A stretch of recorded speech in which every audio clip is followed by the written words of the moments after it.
here we go.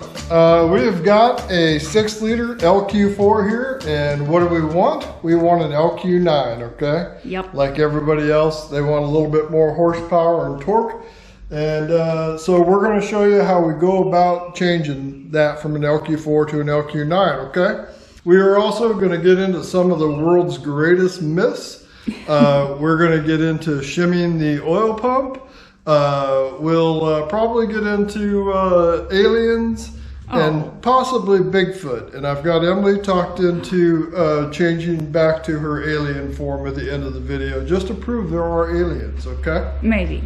Yeah. We'll see. So, we're also going to touch on a bunch of other stuff that we've not talked about while we build an engine on our previous videos. So we're just going to go over a bunch of other things. Yep, we had a ton of awesome comments from you guys, lots of questions, so we're going to try to touch on those. Yep.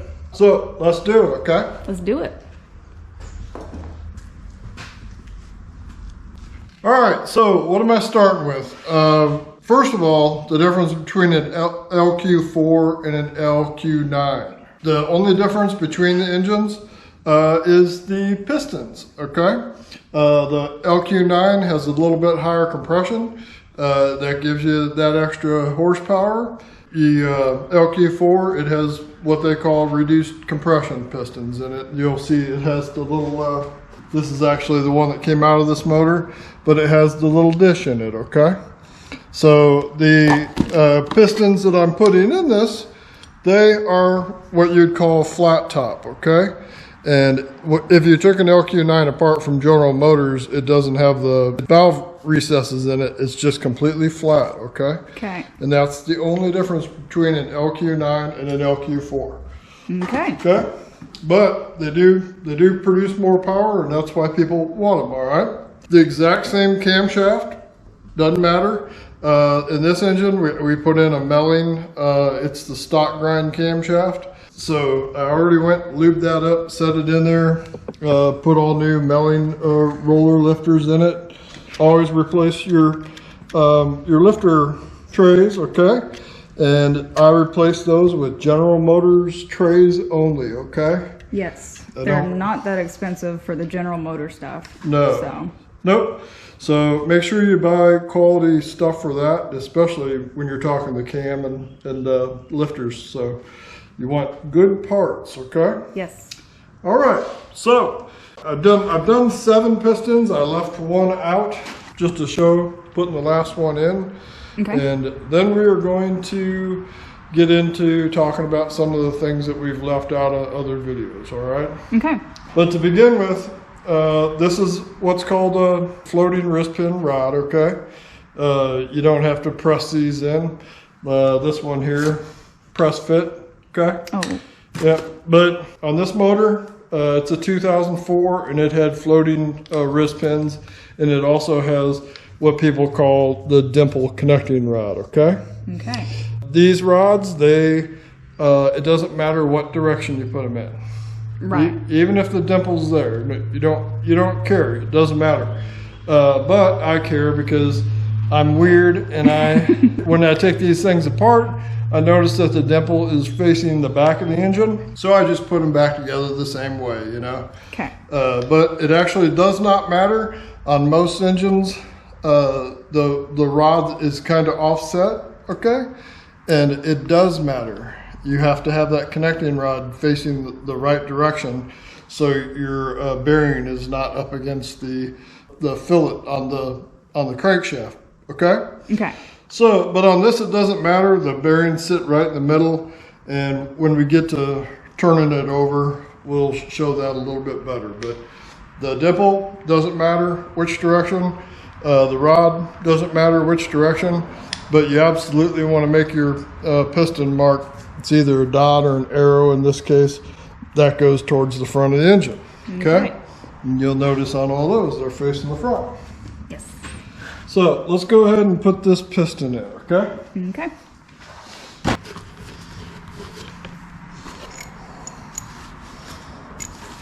Okay, so the connecting rod halves, it does matter which way they go, and I marked a dot which side the dimple was on. just so I don't have to look at it really to put it together. So it's going to go there because they're fractured rods. Okay? Yes. They only go on one way. Yeah. Let's go ahead and put the bearings in it. The crankshaft on this one was polished, and we'll get into talking about balancing it too. Ooh.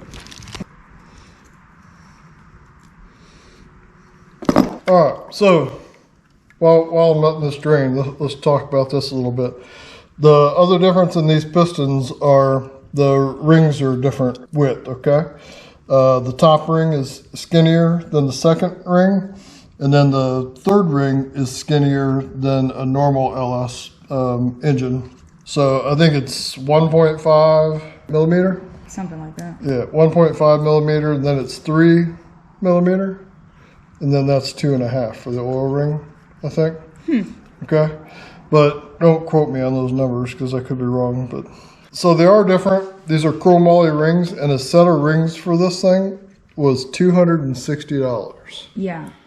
So don't drop them. yeah, they were quite a bit more than what we'd buy like chromoly rings for just a LQ4. Okay. Yeah. So being that this is a different piston than what this engine had in it, we also had to have the crankshaft balanced, okay? Because that piston's a little heavier. If it was the exact same weight as what we took out, then no problem. Wouldn't have to have it balanced, but in this case, the crankshaft was balanced. And you'd pretty much have to do that if you're switching to an LQ9, okay? Yeah. So you got to figure that cost in there. With the different rings and balancing it, the balance on a crankshaft's around $350, and another 200 and some for the rings. So that added another $500 to $600 to it. Okay. Yeah. All right. So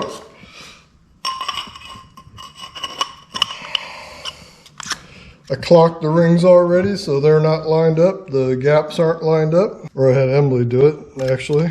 All by myself. You did such a good job. I know. Thank you. I've been studying it. Taking notes. Okay.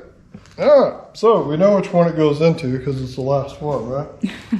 So I'm going to set it in there with the arrow straight at me.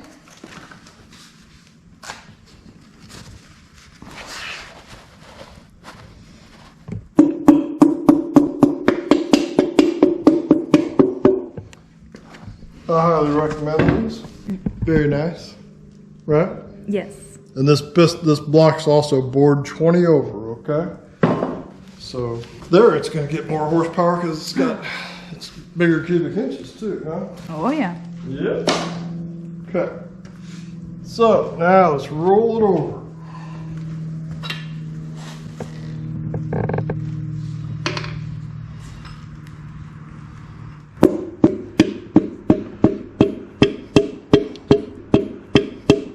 All right, so I'm gonna run it up on there. I'm gonna run it up there dry because we're gonna plastigage it. Okay? Okay. Okay, so this time when we do this, I am going to explain plastigage better. So we are going to take about an inch. We're gonna set it lengthwise across that rod, okay? We're going to gently put our rod cap over it.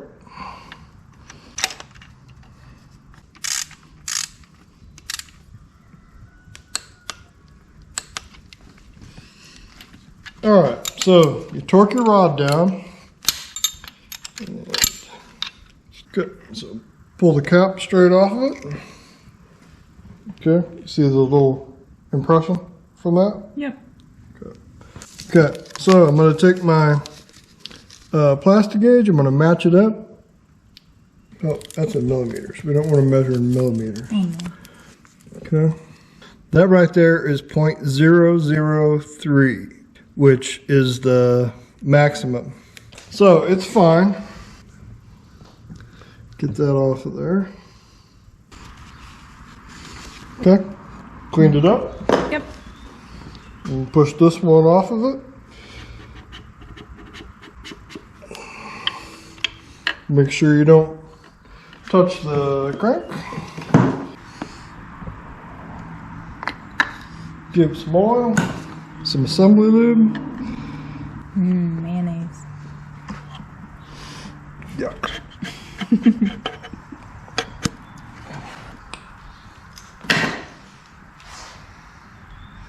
The dot goes towards the back, just like the nipple on the rod. Alrighty. I'm gonna move this around so we can torque it. We gotta do the dial thing. Yep. The angle. Okay, start off on this with 15 foot-pounds. That's 6 corns. That's right. You're getting pretty good at the Oh yeah. conversion, aren't you? I've been studying the corns. Okay, so you want to do the honors? Hold the thing. Yeah. And tell me where to stop. We're going to turn it an additional 85 degrees. Okay. Ready? Go for it. Right there. Okay. Right there. There you go. Okay, so that's it. All 8 pistons installed. Yay. And torqued and plastigaged, okay? Yes. Okay, so back to the subject of plastigage, okay? I figured out through some comments that I didn't explain it well enough, and so I'm going to try to do that now, okay? So let's go to the whiteboard and take a look at the pictures that I made, all right? Oh, okay. The pictures that you made? Yeah. There's no wires going to it. No. I won't know what to do. I know, you're sad. Yeah. All right, so what we just did with that plastigage is we measured the distance between this, say this is your crankshaft journal, rod journal, and then this is your connecting rod bore, okay? So we just measured the distance between here and there with it sitting dry against the other side, okay? Okay. And that's what your clearance is, and in this case it was 0.0. Why isn't that marker working very good? 003. Okay? Yep. And that's the minimum, or that's the maximum, I'm sorry. 0.003. This crankshaft was polished. It's got standard bearings in it. We kind of knew it would come out to probably the max. And its minimum is 0.0009. 9. So that's pretty tight too, you know? Yeah. Can't say that I've ever seen one close to that number. I wonder if when they're brand new, if they come out like that. But this is what ours measured between there, and that is right at the max, and that's what we want it to be, okay? Okay. All right, so we'll come back to this picture once we get to the crankshaft here in a little bit, and we'll have some fun with it, all right? Okay. Okay, so next step would be throwing on our cam plate. Okay, and then we'll put our timing chain on, and then we'll get to the oil pump. Ooh. Okay, so I'm gonna roll it over just to make it a little taller for me.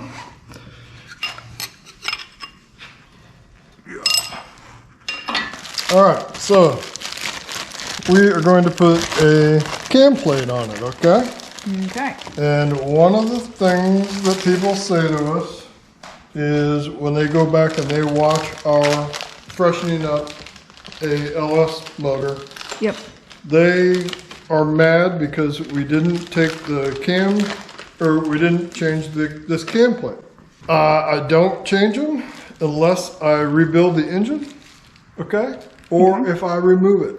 If I remove it for some reason, the only reason I would remove it would be to replace the camshaft. So I'd pretty much be rebuilding the motor at that point. But this thing, it's got a printed seal gasket on it, and they go hundreds and hundreds of thousands of miles. I've never seen one leak. 300 people will come in and say, mine leaks. Yes. Right? My family was attacked by a gang of leaky cam plates. oil leaking cam plates. Yes. Terrible. But that's why when you're building something or if you're freshening up something the way we do, it's like you get to a point where it's like, all right, well, I have to draw the line somewhere.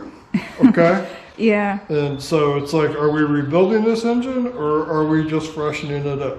Yes. And on that video, we were just doing the oil pump and gaskets and... Did we even do the chain? I believe it, yeah, we did a timing set on it, Yeah. but Right. we didn't pull the heads, so. Yeah. But at that time, if we had the cam sprocket off, we could have replaced this plate. But I just don't, because this plate, they're $25 and it's not going to leak. And if it did leak, it would not cause enough of a problem for me to worry about it. You might notice on the back side of the engine, there is no cam plate. The oil from it, just shoots out the back once that bearing is worn out on the cam, which is something that happens on these. And then you'll notice that the back push rods, they start starving for oil, and you'll see wear on the back push rods. But yeah. This plate is on there basically just to block off that oil galley that feeds oil going to your hydraulic lifters and lubricates the cam. But unless it's taken off, it's not going to leak. Okay. Okay. Trust me. Yeah. Just trust me on one thing. Sound effects engaged. Speed handle. Meow. We haven't done the speed handle for a while. Meow. And these come with new bolts, and the new bolts already have anti-lock on them, or Loctite. I shouldn't say anti-lock. Yeah. The opposite. All right, these get torqued to what? 18. Yep, 18 foot-pounds. And on this motor, I could have used the kind with the bolt. Okay, didn't have to use the recessed one. Oh. But the recessed one works on all of them, so I just buy the recessed ones. Okay, so we've got our new cam retainer plate torqued down, 18 foot-pounds, okay? Okay. So that's done. Let's move on to the timing chain, okay? Okie dokie. We're going to use a Cloy's chain. They've been around for a while, since 1921 apparently. Wow. They make a pretty good product. When you buy these, they have two different ones. One of them says heavy duty. Yeah, I right? think so. And then the other one's just standard. It's two different materials for the gears is what the difference is between the two of them, okay? Yep. So I'd imagine the heavy duty one, anytime something says heavy duty, it lasts longer, but it might be louder. Yeah. That's the downfall of some of that stuff. So, but the chain, let's give the chain a little oil bath, okay? Okay. Let it soak just a little bit.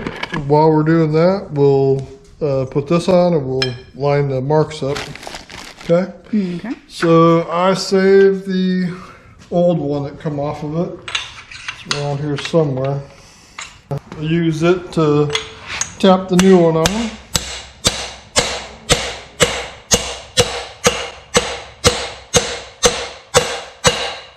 And you can hear it when it bottoms, right? Yep.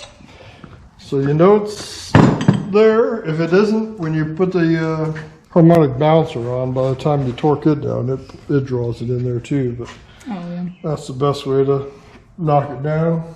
So we're going to bring the mark that's on that crankshaft gear around to the top. Okay, that's it. And straight up. Looks like it. All right, pistons up top dead center. Take the cam gear, set it on its little dowel. Okay, and then rotate it around for its mark to line up with that mark. Pull it off.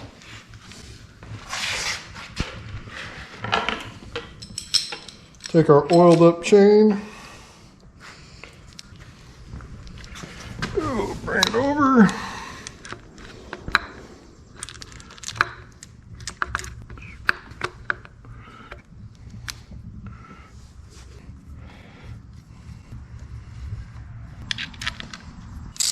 Okay, 26 foot-pounds for those. Okay. It's 10.5 corns. That's right. Put some blue Loctite on them if you like. I don't, but they didn't have any on it when I take them apart, so don't go back with blue Loctite in the can. But you could. Okay. We're going with a milling high volume oil pump. It's what I put in all of them pretty much.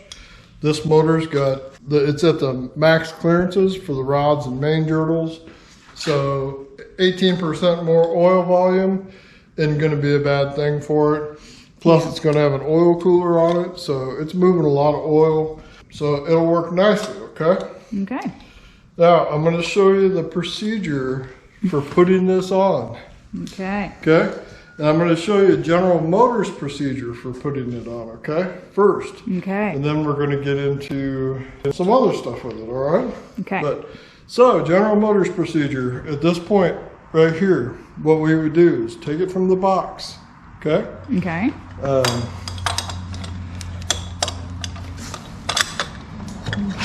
Okay, go like that. All right. Okay. Okay. Take notes. Yeah, all right. Yep. Keep watching, okay? Yep. Keep Watch watching. Don't miss anything. Just drawing it down, okay? Not tightening it with the impact, okay? We're gonna go 18. Okay. Okay. Okay. There you have it. Oil pump installed, okay? According to General Motors, right? Okay. Okay. Now we're going to get into it. Okay? Oh, let the comments begin. Yeah. All right. So that, according to General Motors, is done. Okay? Okay. Now, we're going to do a little myth busting, okay? Okay. Alrighty. Somewhere along the lines, somebody at one point came up with the idea that you needed to shim an LS oil pump. Mm-hmm. Okay? Yeah. And ever since I heard that, I wanted to know where that came from. Okay? Yeah, it is something I see a lot in those Facebook groups and on the forums. Yeah, and we get asked about it a lot, and I tell them, well, I'll tell you what I tell them here in just a little bit, okay? But most people are going to do this, okay? They'll probably have their engine sitting upside down, and they'll put the oil pump on it. Then they're going to go and watch somebody's video that tells them to take a 2000s feeler gauge, 2 of them, and put it around the outer edge of the oil pump housing, okay? To center this thing with a crankshaft. Yeah. All right? But I'm going to show you something that is going to probably ruin a few days, okay? Okay. All right, I already have a dial indicator set up for this. And I just want to show you what you're doing when you do that, okay? So I've got it set right on the edge, and it's not touching the gear. And I'm gonna bring my dial around to 0, okay? Okay. All right, so when somebody is first off, before I had the pistons in there and I just had the crankshaft in there, I measured the run out on this on this crankshaft, okay? Okay. It had 1/1000th run out, which is perfectly normal for a crankshaft to have 1/1000th run out. If it wasn't normal, they wouldn't have a spec for it. If you don't have any run out, that's great, okay? Okay. So this crankshaft is just sitting in its bores, okay? And watch what happens when I push up on it. You see that? Okay? Okay. All right. So I know what you're thinking. I must be super strong, Yeah. right? Well, I'm not, okay? our bearing clearance was about 25 thousandths of an inch. Okay, which is at the end of the maximum for the bearing, main bearing clearance on this motor. So just by pushing up on it like that, I just moved it about probably 2 thousandths of an inch at least. Okay, so now I'm not even gonna touch the crankshaft, but I'm gonna roll it upside down, okay? Okay. Here, I'm gonna roll it upright, actually.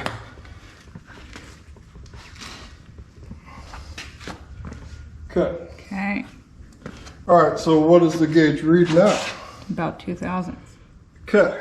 So in the event that you put your oil pump on right there and you centered it, you're not centering anything. Yeah. Okay. Let's go to the whiteboard now. Okay. And then we'll talk about that. Okay. And on top of that too, just a reminder, most people would do that with that engine laying upside down, okay? Okay. And whenever I watch those videos of people doing it, they never say what position to have that motor sitting in, but honestly, it does not matter, okay? Okay. Okay, so the crankshaft. I think people are under the impression that the crankshaft is rotating inside of its bore, and we'll do it from our standpoint of standing at the front of the car, okay? So your crankshaft is rotating, okay? And it's rotating pretty fast, at least like 700 RPM idling, right? Mm-hmm. So, and you're being fed oil from the engine, and so you're getting oil coming in to your main bearings in here, okay? So, I think some people are under the impression that this is in the center of this bore. Okay, and it is not. It's inside this bore, of course, but as your crankshaft rotates, it's being lubricated by a little wave of oil that's right here, and it just gets a little thin film between the bearing right there is all, depending on how much oil you've put in your car or how thick it is or whatever. But that is the portion of it there that is lubricating the crankshaft, okay? And it is inside this bore, and it is wobbling around through the whole thing. It doesn't stay stationary just because of gravity is pushing it down, or your pistons on a power stroke, an ignition stroke, and it's not keeping it down in there. This crankshaft journal is flopping around inside that hole like crazy, okay? Yeah, there's a lot of different stuff from a lot of different directions. Yeah, so if you were to slow it down and be able to put some tools on it, you would see it just going all over the place through that 25 thousandths of an inch clearance. Okay. Okay? It is very violent in there, okay? It's like me and Emily fighting over a remote control. You know? Oh, tell me about it. Yeah. So when you put your oil pump on the outside of it, and then you shim your oil pump thinking that you are doing something that is centering it, you aren't centering anything, because that thing is not sitting in the center. The only way you could honestly center it would be to take that clearance out of there and make that crankshaft sit in there completely solid with the same clearance here, the same clearance there, the same clearance on this side, same clearance on that side, center it in that bore, and then center your oil pump, okay? Okay. But General Motors is pretty smart, okay? They know that this happens. They have built clearances into that oil pump to handle all of that, okay? Yeah. And you do not need to center an oil pump, and it's a giant waste of time. Okay. Okay? Cue comments now. Yes. So back to the oil pump. if you took this oil pump, first of all, there's that clearance in there between the outer portion of the pump. But when you take the drive portion of that pump and you set it on this gear, the amount of movement in that alone is amazing, okay? Okay. So General Motors, same thing. They say put that thing on there. If you read Melling's instructions, how to do that, throw that baby on and run her down the road. You're not centering anything. Yes, write it down. Yeah, okay. So one more time. This time I'm just gonna lift up on it so people don't think that I'm doing some trickery or something, okay? Okay. But I'll just lift up on it, and I don't have to lift very hard. It's probably like 2000s again. Yeah, okay. Yeah. And I hope people don't waste their time doing that. Go do something else. Go spend some time with your family. Move on to something else. But put that pump on, torque it down, and it's good, okay? Okay. All right, first myth busted. Yes. All right, so the one thing that I do, You said do. right, is I oil them up, okay? Okay. So I know that by putting some oil in that thing, the oil is going to be a film that is going to be some clearance in it. You could do it with it up or with the engine this way, and then just put some oil in it, and you're going to get some clearance just from your oil, okay? Yeah. That way like the crankshaft is down at its bottom bore, and it can't go any further down that way, and so your pump isn't like pushed against something, but it isn't anyway, okay? Okay. But if it makes you feel better, that's fine. So, and I also noticed Melling, they quit putting the spring in for high pressure when you buy a high volume pump, because they used to come with a spring that you could change the pressure, and spring's not in there anymore. So just by adding some oil to it, that's giving it some clearance, and no matter what, you definitely want to have it oiled up before you ever start the thing. Yeah. When you prime the motor, the oil pump gets lubricated too, but so other than what General Motors says, the only different thing that I do is I actually put some oil in it before I put it on, and it'll be fine, okay? Oh my God, look how much that moves. In General Motors we trust. Yeah.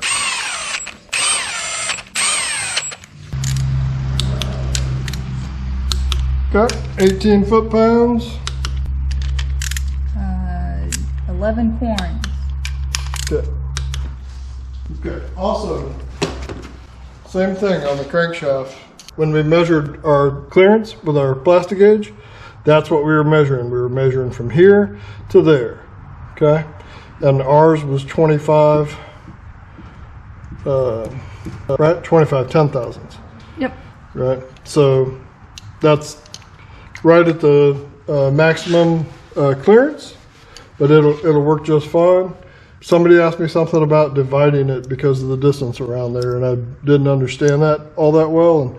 But that's what you're measuring, is just that. And if you're measuring it with a bore gauge and a micrometer, you just measure your bore, and then you subtract the diameter of your journal from the diameter of your bore, and you're going to come up with your clearance. Okay? You've got to get a new marker. That's a paint pen. Oh, it is? Yeah, I wasn't going to say that. Ah, that's why it doesn't work. Oh, no. All right, so our oil pump is on, okay? Yay. So let's roll it over now and put the pickup tube and the windage tray on it. Okie dokie. Oh, don't disturb Pepper. Oh, sorry. Pepper, you okay? You gonna be okay? Okay. Okay, so that thing's gonna get just a stock oil pan. Read your instructions on which O-ring to put in. In this one, I think it's green, right? I think so. The one I took off of the thing was green. Yeah, so this one's gonna get the green one because I read the instructions. Buy a new pickup tube, Okay, we'll clean yours out really well.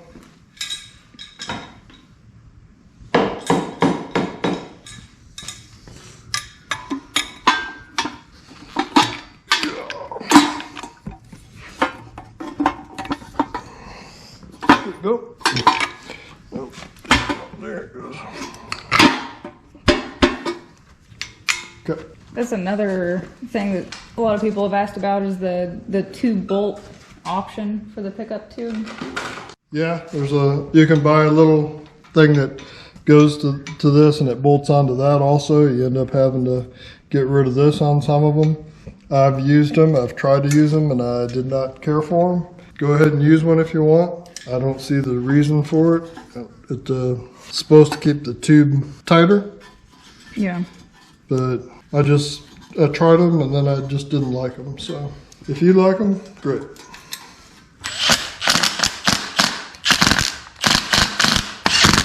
I don't know why this impact won't draw anything down.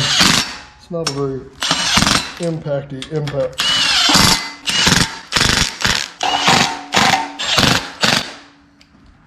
18 foot-pounds. Start the center and go out.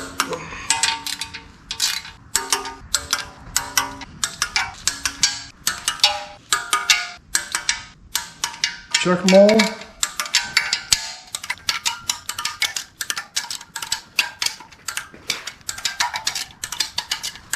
Okay. Look good? It's very musical. And these are what, 106? Does that sound right? I believe so. Okay. All right, so, I mean, this tube doesn't move. Maybe with some aftermarket ones that have only like one hold down or something, like the Holly ones only have one because it's low profile. Yeah. Maybe then I would use it, but doing a stock one, I'm perfectly comfortable with just having that, okay? Yeah. So, all right, so let's put the front cover on, okay? Come here, Ripley. All right, we don't have the special tool to align the front cover, of course, so we're gonna do it the way we always do it, okay? Okay. Cheat, and we've shown you that, but we'll show you again, I guess. We're gonna use the harmonic balancer to hold the timing cover in place. Okay. Got a new seal on it.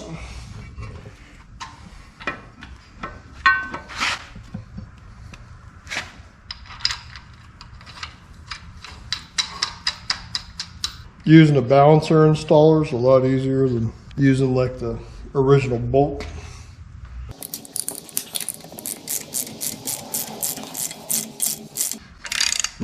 Oh, would have helped if I put the gasket on. That was lucky. One. I'm glad it's a U-shaped gasket. Good.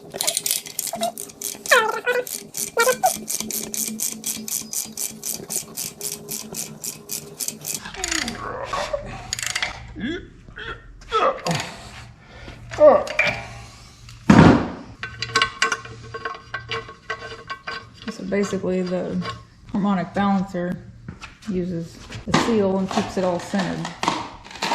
Correct. Okay, I'm not gonna draw them down tight right now. Right? Okay.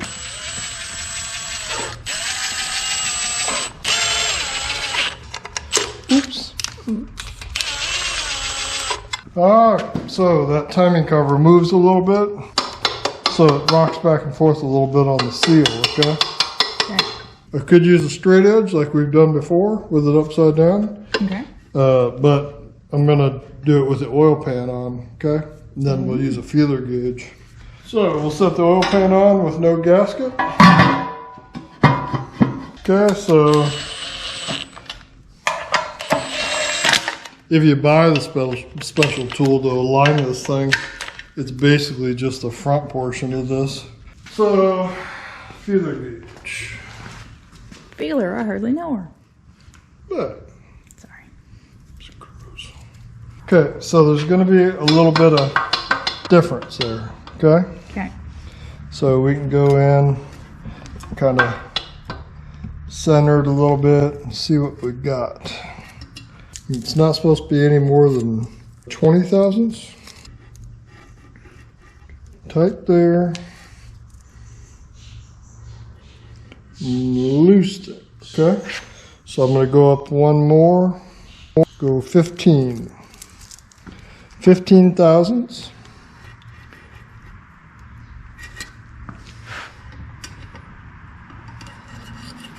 It's loose on that side, so I'm going to go to 16 thousandths. Okay, so that's 16 and 16. Pretty good gap still. 18. Still loose. Let's do 21. Sounds scary.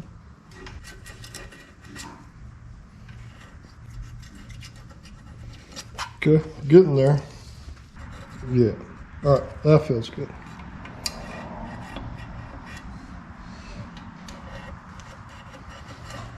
Okay. Okay, so I'm going to tighten it down there. I'm going to hold my feeler gauge in there.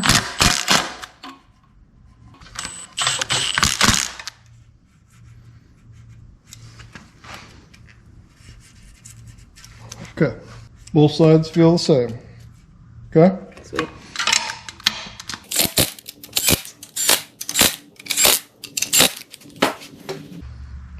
Check it again. Okay. These get 18 foot-pounds. It's a 10.86 corns. That's correct. We should give another shout out to Vanpel for these torque wrenches because we have used them like crazy. Yeah. Yeah, we love them. Thank you. Yes. Front cover's done. Move to the rear cover.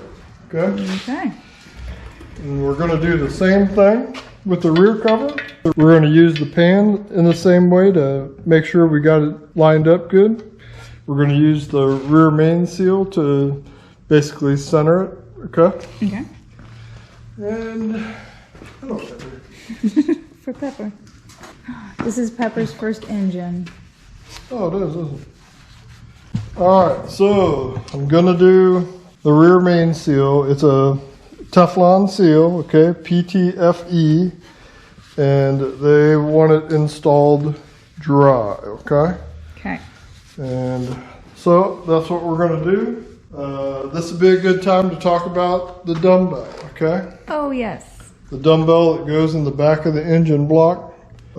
People also, when we did a freshen up, they said, why didn't you replace the dumbbell? I don't replace the dumbbell unless I am rebuilding the engine. Yes. Okay? The dumbbell comes in the freeze plug kit. I've never seen one leak. If it did leak, the tiniest little bit, it would leak down into the oil pan is all it would do. It wouldn't leak outside the engine.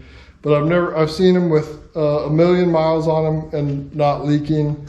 So that's another thing that I just don't do unless I'm rebuilding the engine. Yep. Okay? Yep. And then that's just like a stock replacement one. I know you can get like the aluminum billet. Yeah, you can buy these in billet. And you know you sleep better knowing that billet one's in there. Yeah. I don't know. It's better than chrome. Yes. Okay, so we've got to put the rear main seal into the. Don't let me forget to put that on. Oh, yeah. It's got a little white dot on it. Okay, that dot faces out. Okay, so faces towards you. I'm gonna put just a little bit of oil on this and a little bit of oil on that, and just push that in by hand. I thought you said it was dry. This is wet, but the seal portion of it that goes on the crankshaft is going to be dry. Okay? Oh, I see. I got you. Yep. Yeah. Okay.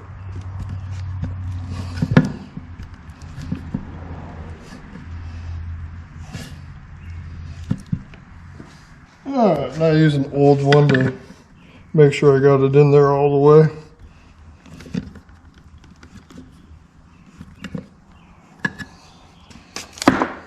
Okay, feel it. Make sure it's down. And so I'm not going to lube it. And then the crank is dry too, so we're just going to throw it on that way, okay? Okie dokie. Okay, the white plastic piece, it's just there to keep the seal expanded in its shape. Leave it on there. Put it over the crank.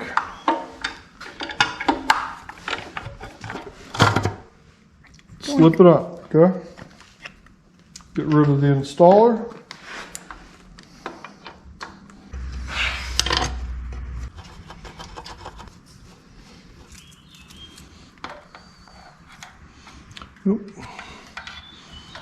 Nope. Nope. Okay. So there's no clearance there, so we're going to take the pan off.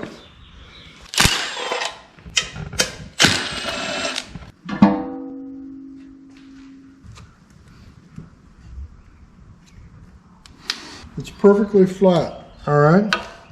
Okay. So that's fine. In this case, basically, we got lucky. If this cover was up above the oil pan,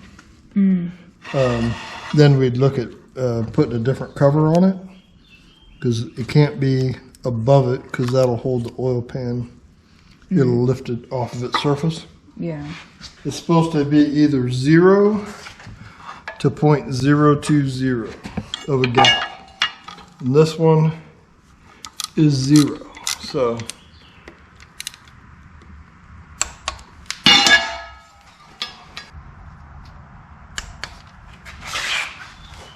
okay, 0.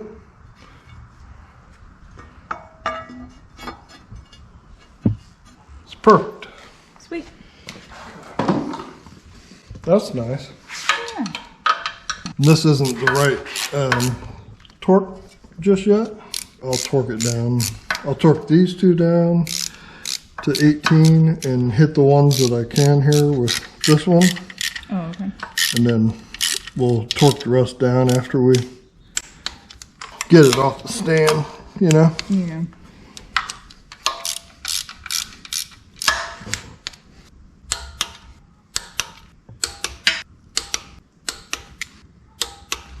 Let's check it again.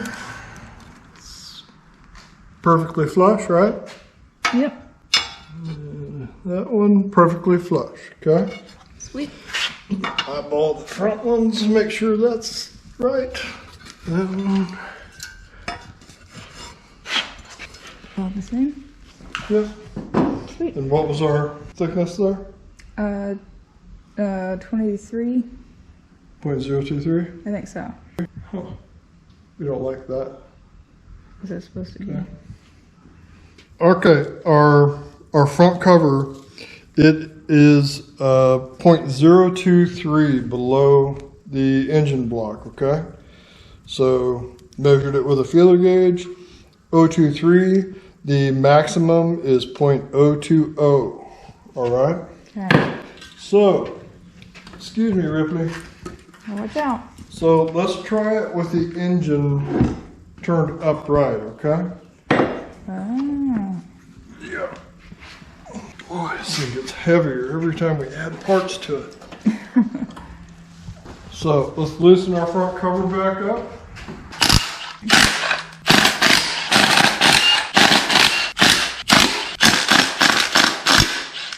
Should we do it with the pan or should we do it with the straight edge? What would you like? If we did it with the pan, then we wouldn't have to hold it. Right.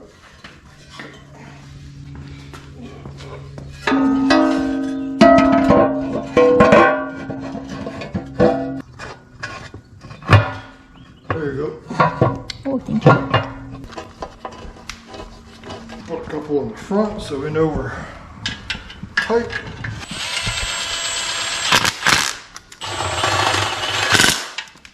All right, so let's start with let's try 020. So that's supposed to be our maximum? Yeah, okay, so There's 020. Doesn't fit, okay? Okay. And that is why. Because now the weight is sitting on the crankshaft. Yeah, so the crankshaft has dropped down and it's pulled that down. So let's do 17. Oops, sorry. Nope. Almost. 3,000. Okay. Put it in there.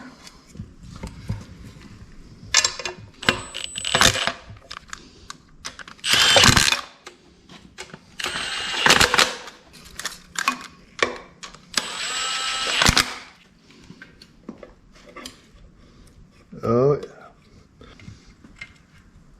Yeah. Okay. Okay.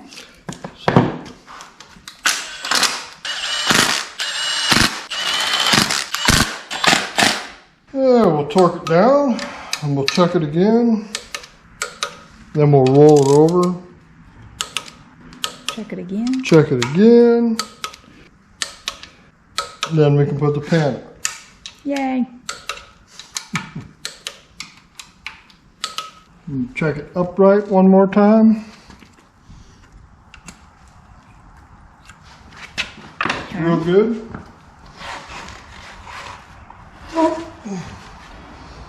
Yeah. It's easier that way. Yeah. I'm gonna check it with a straight edge. We'll get rid of that little piece of gasket that's squished up.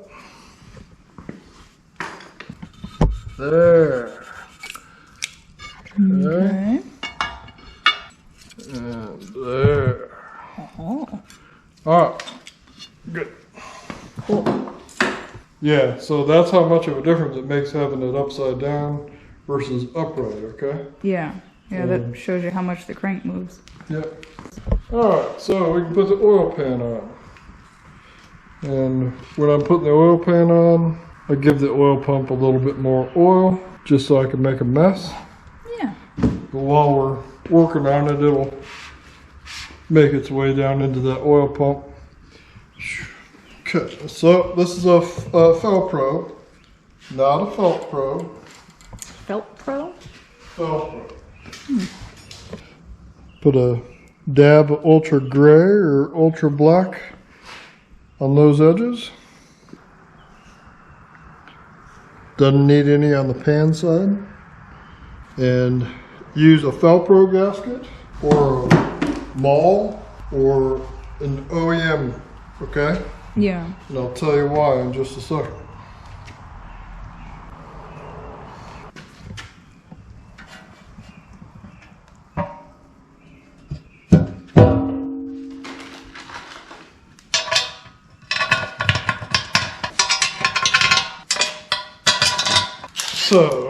So I got all the bolts in. I'm gonna,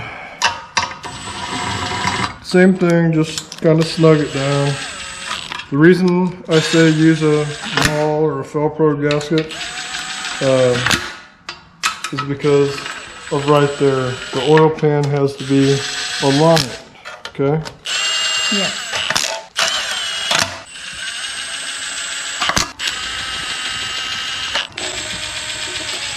So the oil pan, it moves around just a little bit because those bolt holes are bigger. But that's why I say use a good gasket, because where it's at right there, I'm going to tighten it down and we'll check its alignment and it'll be fine, I bet. Okay. But if you use a bad gasket or cheap gasket, you could have a problem because the pan is lining up with your bell housing. So you want this portion of the pan to be perfectly flat with the back of the engine block. Yeah. Okay. Or if you were using a junky aftermarket oil pan, that could be off also. Yes. Okay. Yeah, that is something to take into account. Yeah, so sometimes there's a reason why you got to pay for nice things, you know? Yeah. We'll do a little torque sequence, center out, 18 foot-pounds. 11.12 corns.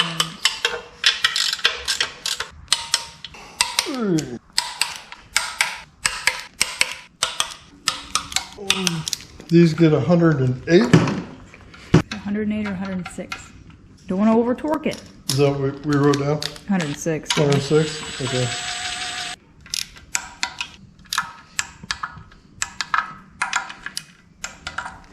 Okay. So, the oil pan's installed, alright? Okay. So, at that point, it helps if it's off the engine stand, but you would take a straight edge or the bell housing, okay? And you would check your alignment of your oil pan, okay? And it's hard for me to do right now with the engine stand there, but it looks like it's lining up just fine, right? Yeah. Okay. And then this side's weird because of the starter boss right there. It doesn't line up that way. By far the best way to do it is to use the bell housing off the transmission if you can. Oh yeah. But that's what you're doing. You're making sure that the back of your pan is perfectly straight with the back of your engine block. Okay. Okay. And that's just so you want your bell housing to bolt flush, nice and flat up to your engine. Yeah, so when you bolt your motor up to your transmission, then you know that you don't have a gap or you didn't move the oil pan or just so everything is sitting perfectly straight, okay? Yeah. If you're doing it upside down in the car, it's real easy to do. You can take the two bolts, start them in your bell housing on the bottom that go into these two. Oh yeah. And just snug them, don't tighten them down, just snug them, and then that holds the pan perfectly in place. And then you can go and you tighten your bolts down. That's how I do it if in the car. Oh, so you basically align the oil pan to the transmission. Yeah. Yep. Sweet. By just hand tightening these two bolts snug. Okay. Yeah. And then after you're done, of course, then tighten it all up. Right? Yeah. Otherwise Okay. it would leak. Yeah, it will leak. Okay. All right. Speaking of leaks, the other thing that will leak is when you go and put your flex plate bolts or your flywheel bolts, whatever you want to call them. Oh yes. Make sure blue Loctite. Okay. The bolt holes, they go all the way through the crankshaft into the engine, and I've had more of these leaking oil than I've had the rear main seal leaking oil.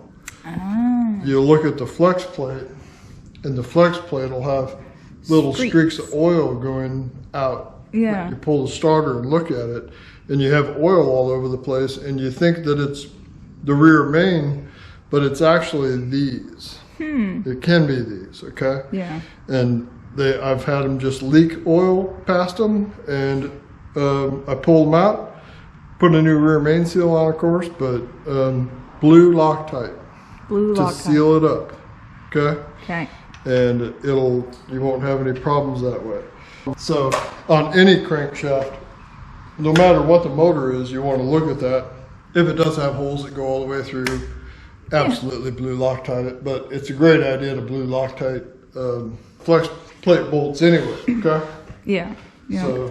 So hopefully it just gets done and people don't even know that they fixed something, really. Okay? Yeah. Back to working on something upside down, okay? Like if you were working on the car on it, what do you think would happen if you did plastigage on your main seal upside down? Oh, it would read tight Yeah. because all the weight's sitting on it. Right. So it doesn't work to plastigage a main or crank mains upside down, okay?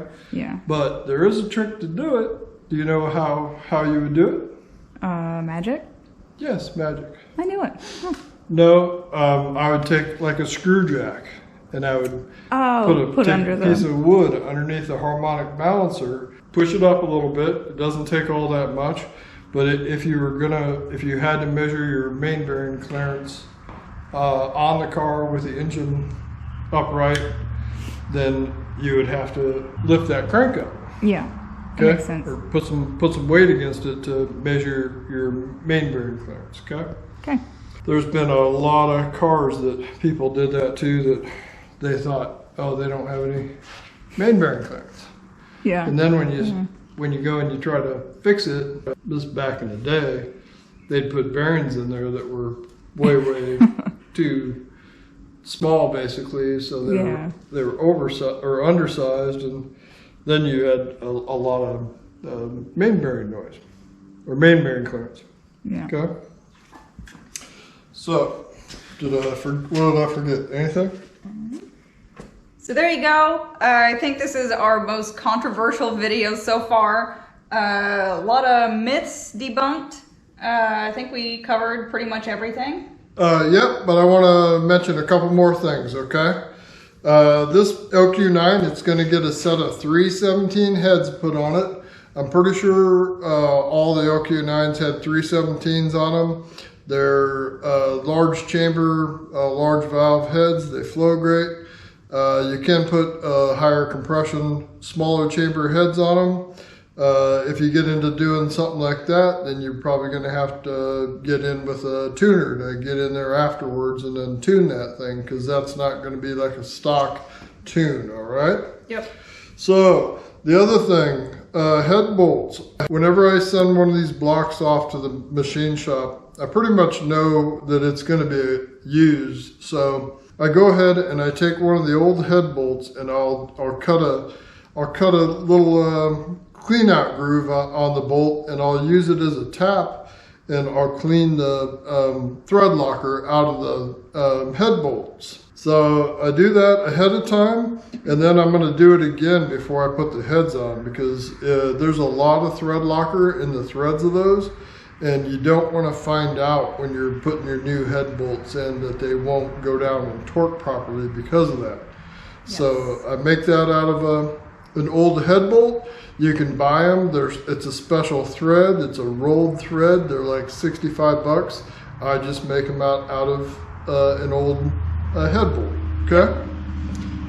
Is that it? I think so. Is this where you're going to change into your alien life form? Oh, I suppose. Okay, go ahead. All right, you ready? Yep. All right. So as always, we hope this video helps you out. If you guys hit the subscribe button, it really helps us out. We appreciate you guys watching, and we will catch you next time. You realize I could just drop you, right? Ah!